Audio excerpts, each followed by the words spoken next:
5 अगस्त तक असम फ्लड के चलते 110 लोगों का मौत हुई। असम में बाढ़ का ये दूसरा वेव है, तीसरा वेव आना अभी बाकी है।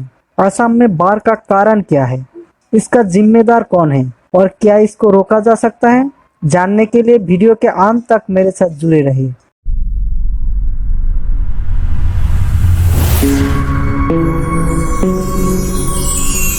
आज तक असम में 110 लोगों की मौत के साथ ही 16.5 लाख लोग इफेक्ट हुए, जिनमें 1536 गांव और 21 डिस्ट्रिक्ट शामिल हैं। साथ ही 93,000 हेक्टेयर का फसल पूरा बर्बाद हो गया। इस दौरान ऑलमोस्ट 85% काजीरंगा नेशनल पार्क पानी में डूब गए, जिसके चलते 123 वाइल्ड एनिमल मर गए, जिनमें 12 राइनो और 93 हिरन भी शामिल है। यह आंकड़ा आगे और भी बढ़ने का चांस है, क्योंकि आज तक ना ही असम में बाढ़ का प्रकोप कम हुआ और ना ही बारिश कम हुआ। अब सवाल ये उठता है कि क्या ऐसा बार पहली बार हो रहा है या फिर बार बार होता है? जानने के लिए पिछले कुछ सालों का आंकड़ा देख लेते हैं। 2019 में 59 लोगों के मौत के साथ ही 52,60,000 लोग प्रभावित हुए। साथ ही 1,67,000 हेक्टेयर एरिया का फसल खराब हो गए। 2018 में 12 लोगों के मौत के साथ ही 4.5 लाख लोग बाढ़ में प्रभावित हुए। 2017 में 85 लोगों का मौत हुई, साथ ही 60 वन्य पशु का मौत हुई। 4 लाख लोग बाढ़ में इफेक्ट भी हुए और 2016 में 28 लोगों का मौत हुई, साथ ही 18 लाख लोग प्रभावित हुए और 4,90,000 क्रॉप एरिया बर्बाद हो गए। 2015 में 42 लोगों का मौत के साथ ही 16.5 लाख लोग इफेक्ट हुए।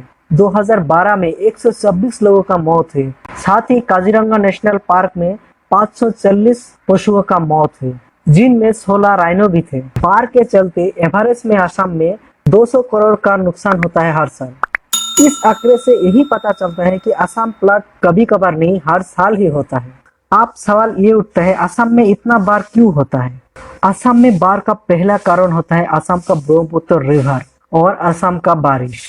दोस्तों, असम का मैप अगर आप देखेंगे तो ब्रह्मपुत्र नदी असम के बीचों बीच से गुजरा है, जिसके लिए ब्रह्मपुत्र का इफेक्ट पूरा स्टेट में पड़ता है। और भारत में जितना स्टेट है उनमें से सबसे ज्यादा असम और नॉर्थ ईस्ट में बारिश होता है। असम फ्लड का दूसरा कारण होता है अर्थक्वेक और लैंडस्लाइड।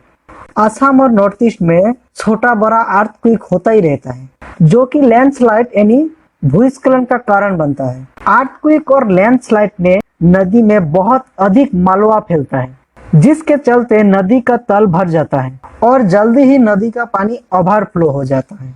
नया बस्ती बनाना हो, नया शहरीकरण करना हो या फिर कोल माइनिंग करना हो, जिसके चलते असम में डिफोरेस्टेशन बहुत बढ़ चुका है। एग्जाम्पल के हिसाब से दिहिंग पटकाई रेन फॉरेस्ट के बारे में आप सुने ही होंगे। अगर नहीं सुने हैं तो आप आई बटन में क्लिक करके दिहिंग पटकाई के ऊपर मेरा वीडियो देख सकते हैं। जैसे जैसे असम में डिफोरेस्टेशन बढ़ने लगा है, वैसे वैसे ही असम में बाढ़ का प्रकोप भी बढ़ने लगा है। डिफोरेस्टेशन के चलते क्लाइमेट में चेंजिंग तो आता ही है, उसके अलावा भी भूस्खलन बहुत हद तक बढ़ जाता है, जिसके चलते आगे जाके बाढ़ का प्रकोप बहुत हद तक बढ़ जाता है। चौथा कारण है डैम का निर्माण। डैम के चलते असम में हर साल हजारों घर बेघर होता है। जब ब्रह्मपुत्र का पानी बढ़ जाता है तब अनप्लान तरीके से डैम से पानी रिलीज किया जाता है, जो अक्सर आगे जाके खतरा का कारण बनता है। पांचवा कारण नॉन इम्प्लीमेंट प्रोजेक्ट। बाढ़ को रोकने के लिए असम में छोटे बड़े कई प्रोजेक्ट सैंक्शन किया गया, लेकिन उन प्रोजेक्ट ठीक से लागू ना होने के चलते बाढ़ का इफेक्ट ज्यादा लोगों को झेलना पड़ रहा है। एग्जाम्पल के हिसाब से ब्रह्मपुत्र एक्सप्रेस वे प्रोजेक्ट, जो कि 40,000 करोड़ का है, जिसके तहत ब्रह्मपुत्र की दोनों किनारे में एक्सप्रेस वे बनाए जाने वाले हैं, लेकिन अभी तक वो प्रोजेक्ट चालू ही नहीं हुआ। आप बात करते हैं फ्लड को कैसे रोका जा सकता है। बाढ़ को रोकने का पहला उपाय होता है एम्बैंकमेंट को सही तरीके से बनाना। नदी बांध देने से पहले गवर्नमेंट को कम से कम 100-150 साल पहले का क्लाइमेट के बारे में सोच के ही नदी बांध देना चाहिए। नदी बांध देना जितना जरूरी है उतना ही जरूरी है मेरामत करना। गवर्नमेंट को 2020 में जरूरत के हिसाब से नदी का नीचे का परत का डेप्थ बढ़ाना चाहिए। जिसके चलते नदी का ओवरफ्लो होने का चांस बहुत हद तक कम हो जाता है।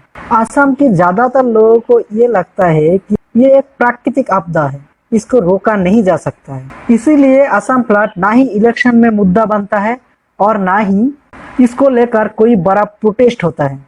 लेकिन सच तो ये है, अगर जनता ने गवर्नमेंट को फोर्स करे और अगर गवर्नमेंट ने डेवलप देशों का नीति और मॉडर्न टेक्नोलॉजी और रिसर्च के साथ काम करे तो असम फ्लड को बिल्कुल रोका जा सकता है। दोस्तों, वीडियो को अच्छा लगा तो लाइक कमेंट शेयर जरूर कर दीजिएगा।